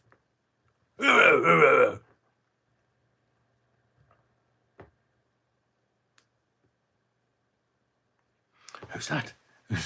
That's made me. Barry, Adrian, I'm a CNC programmer, 48 years in engineering. The guys I get asked to train, oh my God, they're clueless. I know. They don't know anything about life. So this other one, this I used to call him a little ratty. He was an arrogant little shit. And I used to say to the lads, oh, we need to do something about this. We need to just give him a little learning, little understanding. So what I did was, honestly, when I get upstairs, they're going to look at the book and go, you did what to him? Explain yourself. Oh, I'm not sure you can come into heaven. You're definitely not getting a harp. Not sure you're going to get a halo either. No, you're not getting any wings. So little Ratty, he was just at it again. And I said to him, you know that I'm going to have to teach you a lesson, don't you? I was like, no, you don't understand. I'm going to have to teach you a lesson. So I grabbed him by the throat. Well, overalls. And I just put some tape around his hands and around his ankles. And I said, I'm going to put you in this box. Oh, you think that's hard? No, I'm just going to put you in this box. Call yourself a hard man. So I put him in the box and I wrapped it up with tape. I started the chainsaw off and then I started cutting the box up while he was inside. Laughing. Oh, it corrected his behaviour instantly. And people now, I mean, all right, this is kind of late 70s, but people now, oh, Adrian, you can't do that. I know I can't do that. Society's moved on. But at the time, people needed a bit of corrective learning. I mean, I won't tell you some of the other stuff that I did. But honestly, they were as not. After I did that to him, he was as nice as ninepence. I could ask him to do anything and he would do it for me. Yeah, Ratty, come and go and get me that, man. I need that. I'm going to do this on and that. And not a problem, Adrian. Not a problem. We were super efficient in the garage at doing stuff. And now kids. Told you. Third World War. There's a gun. There's the uniform. Off you go. We'll touch on a couple of other, I mean, I could go all night, so to speak. I want to talk about how the newspapers will pump you full of fear. And they want you to be fearful. But there's nothing to fear. So in today's Sun on Sunday, it's one of the most popular Sunday newspapers. It's one of the most popular Sunday or daily newspapers in the country. Euros on alert over terror. Fans warned of threats. So they don't warn you when the Russians are coming over because they want to have a bit of a set to with the lads. This is in Germany. I will guarantee you that the Germans, super efficient as always, will have worked out every scenario, will have had tabletop exercises, will have the army in the background watching all of this. Euros on alert over terror. You think somebody's going to try something where the German army have got everything covered, where German police who carry guns have got everything covered? Nothing's going to happen. Because that's not going to be a Black Swan event because it's been in the newspapers. Black Swan events are unexpected. Germany, a warning of security fears. Now, here's the kicker. Notice how they're desperate to change the name from ISIS, because ISIS was an Egyptian goddess. And some people worship goddesses. But remember, they wanted to change it from ISIS to Daesh. They've dropped that one because it wasn't sticking. Nobody was mentioning it. And now they're calling it ISIS K. Is that like special K? As in ISIS ketamine? Who knows? Maybe it's a breakfast cereal. But somehow, some way, they don't want you referring to it as ISIS. They're desperate to change the name. Again, is it the left that's attacking? Or is it the far right attacking? They're all attacking. No, they're not. So I would suggest that, as has happened with all major tournaments over the past 10 or 20 years, there's no need to fear. No need. Because the Germans will have been working on this for years. And they will not allow anything to happen unless it's sanctioned on an agenda. They won't allow anything to happen. I mean, whatever happened to... should never have mentioned her. The head of Germany. I remember seeing a bit of video today where she's got Parkinson's or something. She's just all a quiver. And people are saying, oh, it's withdrawal symptoms. Ooh, likes the sauce, does she? But let's wait and see. As I say, Merkel, Angela Merkel. I saw this video where she was like muttering away to herself and just, the trembles. DTs, as we used to call them when I was growing up. Maybe. Angela Merkel. She's not in politics anymore, but she ran Germany with a velvet glove and in an iron fist. And that brings me to the England shirt, because it's kind of, the story's gone. And by the way, P-Diddy, you know that pervert Diddy? That's what the P stands for.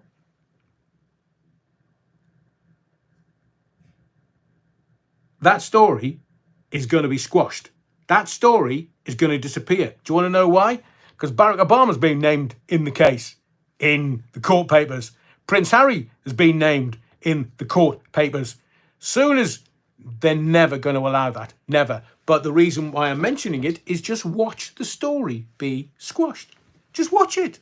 And you believe that the newspapers that tell you the truth, they're propaganda peddlers. That's all they are. Told you 1,000 times. They get many things wrong. The only thing they never get wrong is the price on the front of the papers. The minute Barack Obama's been Big Mike, the minute that Barack Obama has been mentioned in the court papers and Prince Harry, that's gone. You, over the next couple of days, have a look. Watch. He's a billionaire. Where's he got that money from? Oh, well, you know, he's a rap mogul. Rap mogul. Made $1 billion. And yet every room in his house, according to Homeland Security, he's got cameras in it. Got two-way mirrors in it. He's recording people doing the like Fandango. And then keeping the videos as blackmail evidence. It's a honey trap.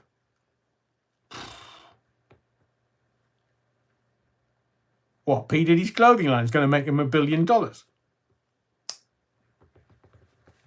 Blackmail money from very rich people makes you billions of dollars. Ask Jeffrey Epstein.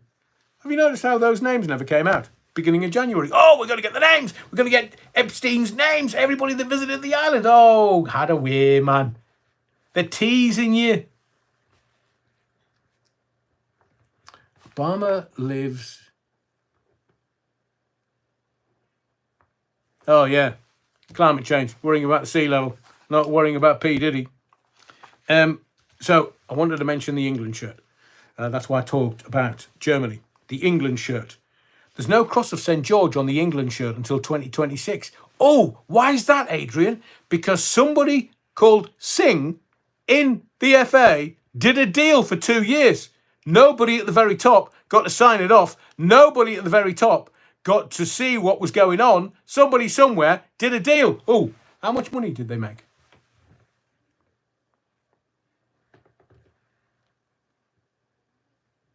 So that cross, that farce of a cross, it's staying on the England shirts until 2026.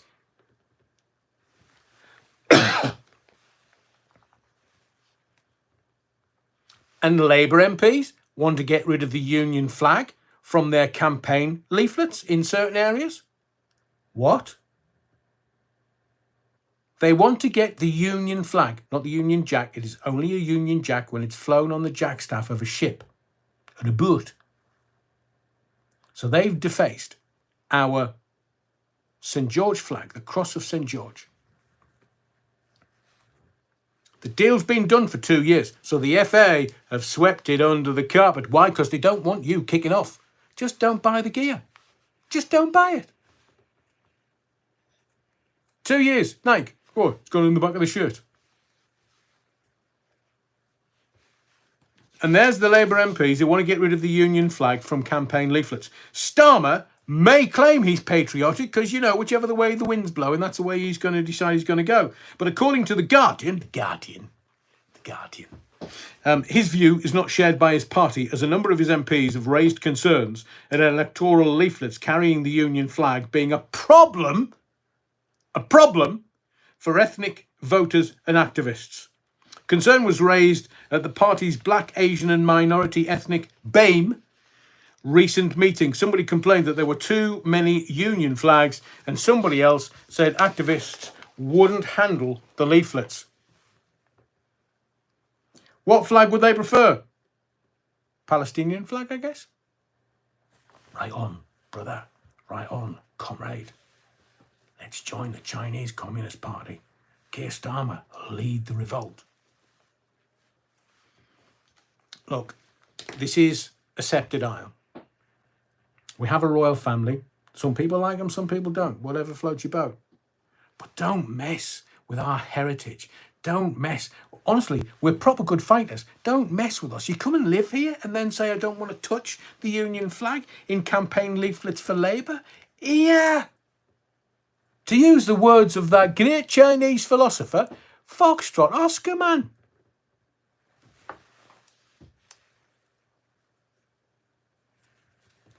And I know it's a bit left field, but I want to, again, give you understanding. I want to give you context. I want to give you what the press the propaganda peddlers want you to believe.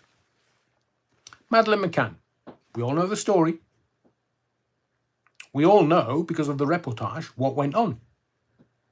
Tapas 5, 10, 15. But they're now saying the main suspect, and they're repeating that, the main suspect, Christian Bruckner. So why don't the press foxtrot Oscar? Because they're telling us the main suspect. He would only be the main suspect if they had corroborative evidence to say that that man committed the crime. But let me tell you something that a lot of the press, the propaganda peddlers, miss. If Kate and Jerry had not left their hotel room and left little Maddie in that hotel room, this story would never have flown. If the parents had never left her alone, this story wouldn't be a story. There's no evidence to say Christian Bruckner is connected other than hearsay. So to the dailies, publishing be damned. Tell us what you know, because there are cadaver dogs that have told us different. So the main suspect. How can he be a suspect without any evidence? They are desperate to get attention away from Jerry and Kate, and I have no idea why they would want to do that. It is proven fact that they left their child in a hotel room. We'll go back and just check every now and again when Kate says, Jerry, they've taken her. It's having a very good conversation, so we'll leave that there. You probably have read the newspapers and gone, well, why are they saying that he's the main suspect and not doing anything about it? If he's the main suspect and they have evidence, arrest him and try him. That's how law works. The Russian concert hall attack. some journalists, the propaganda peddlers, are coming out and going, you know, the people that attacked the concert hall, I'm shocked that they've been beaten up. What's the agenda here? These are people that, right, we'll give you 5,000 quid. Go and just randomly shoot anybody that you see. In certain circles, it's called a marauding Mumbai attack. So, they were all weaponed up, loaded up, and started shooting adults and kids. Kids. Killed them. Kids. And this filth in the dailies are saying, I'm shocked that the perpetrators have been beaten up. Very, very good. Robert Francis, they were high on drugs. Look at the shivering. Maybe. So who was it that was behind it? Them or somebody with deep pockets? But how can they say, I'm shocked that they've been beaten up? They killed kids. They shot kids in cold blood. And journalists are saying that they're shocked. Here, as I've said many times, Hathaway and Scheitman. These idiots, this filth, shot adults and kids stone dead. So try and say that to the family and relatives of the innocents who were slaughtered. Did you see the video of the woman that abducted and murdered a little girl? And she was left to the baying mob. She was literally stamped to death. And the police allowed it. The police didn't step in. The baying crowd meted their own justice. Now, people would say, they're savages, Adrian. Third world, can't do that. Couldn't do that here. I'm not suggesting we do. But some things are more effective and efficient. Because then me and you, the taxpayers, have to pay to keep people in jail.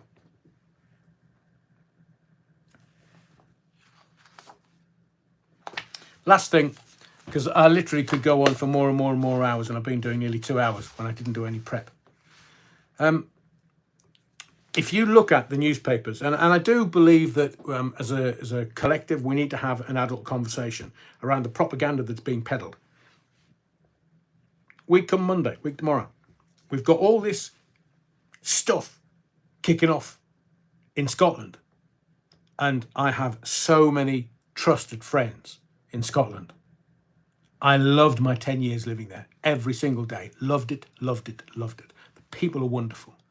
The country itself is breathtakingly beautiful. And a history second literally to none. And the Knight Templars loved Scotland. I mean, where I used to live and work, I'm not going to tell you where it is, because, there are some idiots that would deface graves, but there's a Templar grave in a little enclosed place. A Templar grave that's been there for nearly 1,000 years. And I used to go there regularly, either just to have a quiet time, just to sit there and reflect. Scotland's an amazing country, but the political classes in Scotland, I wouldn't wipe my backside with them. Pathetic. So watch out what happens tomorrow, because it's all going to hit the fan. So in a week's time, now what they're going to do is they're going to start ramping up the fear. And there is nothing to fear. It's not a Black Swan event. They're going, it's going to be an eclipse of the sun. And it's going to go across North America. We're all going to die.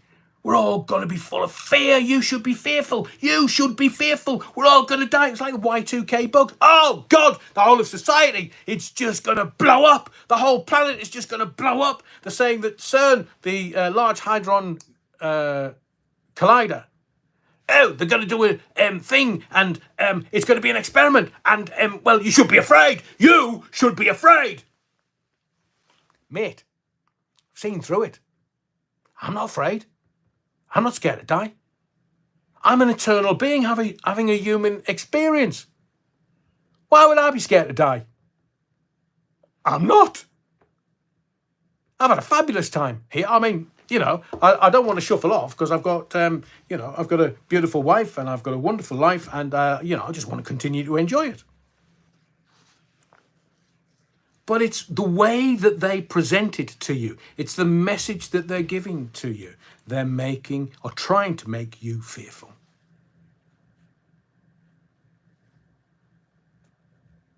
So I'm going to round off with something, a bit of pathos. I want to bring something that, and I know a lot of critical thinkers that watch this channel, they might think I'm going a bit soft in the head, but the last 3 or 4 days, I've had one of the most soul-nourishing, life-affirming experiences with my family, my new family. I mean, you know, I still love my family in the Northeast with everything that I am. But I've just had... So Thursday, we go and see Mrs. Doubtfire. Now, I'm one of the very few people in the universe that's not seen Mrs. Doubtfire, the film with Robin Williams. But I've kind of seen clips of it. I've not seen the whole film. Didn't know the story. And I'm not a fan of going to theatre to see people burst into song about stuff. I prefer theatre, darling. And, you know, I didn't know the story. Literally didn't know the story. And I watched this Mrs. Doubtfire, and there's a guy doing the Robin Williams. Gabriel Vick. And I have to compliment Gabriel Vick, because when they handed out talent, he must have been at the front of the queue. I mean, Robin Williams, yeah, all right, his coke was one of his drivers, but he did Boris Johnson, he did Donald Trump, obviously he did Kermit, and he did some other voices, because if you've seen the film, Robin Williams, Mrs. Doubtfire, does some voices when he goes to the job centre. And I was blown away by Mrs. Doubtfire, the stage show. I understand they're selling tickets for 2025 now. I mean, it was ram-packed when we went, and there was like 19 of us. It was wonderful. It was brilliant. It was just marvellous, marvellous, marvellous. And it's... So, me and the new Mrs. Allen came home, and I was like, oh, I want to watch the film. I want to watch the film. Oh, yeah, it's late, Adrian. I know, but I want to watch it. And you watch it and you think, yeah, Robin Williams, insanely awesome. But Gabriel Vick, and literally we were outside just waiting for the car, and a couple of the stars from the show just walked past us outside the Shaftesbury Theatre, and they just walked past, and I was like, hang on, I've just seen you on the stage. Just love that. And then Gabriel Vick walked past and said hello to us. And I was like, I've just seen you on the stage, and you are insanely talented. So if you do ever get an opportunity to see Mrs. Doubtfire on the stage, please, please, please do it. You will not be disappointed. And Gabriel Vick, that boy is insanely talented. He was doing all the voices, all the dance routines, all the songs, and I loved them. Second half was a bit full of pathos and kind of getting a bit deep. I just wondered, you know, let's have some rocking, baby. Let's have some songs. Let's just do it. But the first half of Mrs. Doubtfire is just... wow, is the only real description or epithet, if you wish, that I can give it. Wow, wow, wow. And it's just... Thank you to the other half of all my family, the new Mrs. Allen and her wonderful, beautiful parents. It was just... And I'm a guy, I mean, I know it doesn't come across here, but I'm a guy of few words. And, you know, if the new Mrs. Allen says to me, what did you think of it? I'll go, oh, yeah, it's good. It's good. I couldn't shut up about this. It was amazing. And then on Friday we did... Have you ever done something called a car rally? No, me neither. Basically, it was a kind of observational quiz that you're in your car, you drive around. We drove about 24 miles, and there were questions, and you had to work them out, and you had to see them, and me and the new Mrs. Allen and our team, we won. And it was just, I've never done anything like that. It was amazing. Who's that? Malia, Grassy, Vivian. It was a whole hour. I thought you'd be all done. Do you know, you're just having side conversations. I may as well not interact because I'm never going to get the subtleties. I've never done anything like that. And there's this kind of life that exists outside of my very vanilla existence sometimes. And it was just wonderful. Wonderful. And then this is like 3.5 days of celebrating parents' 60th. It's like a diamond wedding anniversary. That's very rare in today's society. And we did can you remember Mr. and Mrs., the telly show? Derek Beatty, the presenter. We did that. And me and the new Mrs. Allen, we were absolutely barnstorming it. We were getting every question right. I'm getting bonus points, left, right and centre. So we let somebody else win because we couldn't just win everything all weekend. And today, the reason why I am dressed up like this, like Len, who was it? Half Man, Half Biscuit. Can you remember Half Man, Half Biscuit? They did a song called the Len Ganley Stance. He was the snooker referee. So I pitch up in my dinner jacket looking like a snooker referee or a bouncer on a nightclub door. And we did this murder mystery today. And it was just insanely awesome. So for like 3.5 days, I've been living my best life. Didn't cost anything. But it was just my best life. So when I come and do these lives for you, I've had a very privileged life. I've been very honoured with a lot of things that I've done. And I come here just to give you... No, it wasn't Mr. Mustard in the lounge with a dildo. It was...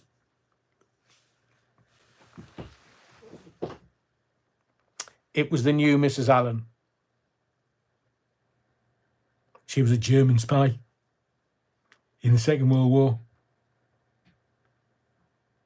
So I'm now going to have to sleep with a light on because the new Mrs. Allen is an assassin, very cold-blooded assassin.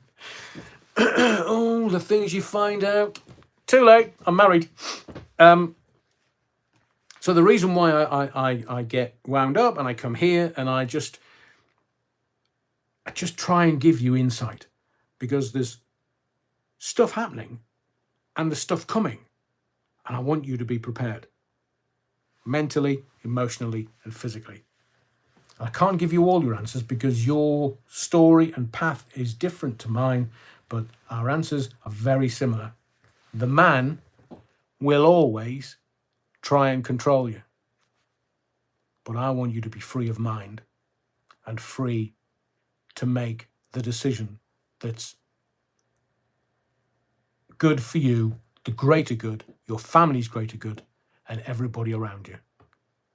Because this evil that's in our midst needs to be expunged. My name's Adrian Allen. Thank you. Don't forget to make sure that you're smashing the likes. Brilliant. Make sure that you are subscribed to the channel for more videos because I've got stuff I want to do tomorrow that might make your hair curl. And thank you most of all for your indulgence. Thank you for being there for the best part of 2 hours, over 2 hours. And we will go again Wednesday at 8. That's the next live. Thank you to all the legendary Battenbergers at the beginning. Thank you for all your messages while I've just been talking. 2 hours is a long time, but a lot of people stay the whole 2 hours because they know you're going to get gold. See you Wednesday. And whatever you do, don't forget the Battenberg. Jesus, I nearly went all full jazz hands there.